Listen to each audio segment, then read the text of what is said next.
ప్రవచించినాడు ప్రవక్తలు, క్రీస్తు జన్మ శుభవార్తను ఆశించినాడు కన్యలు, ప్రభువుకు జన్మనివ్వాలని. తండ్రి చిత్తమే నెరవేరగా కన్య మరియకే ప్రాప్తించగా, జన్మించే యేసు మహారాజుగా కాలము విడిపోయే రెండుగా. జన్మించే యేసు మహారాజుగా కాలము విడిపోయే రెండుగా. స్తుతియు మహిమ ప్రభావము ఎల్లవేళల ప్రభుకే చెందును.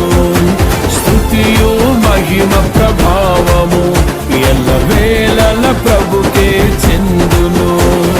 రక్షకుని జన్మస్థలమా యూదయ బెత్లెహేమా, ఆరాధనలకు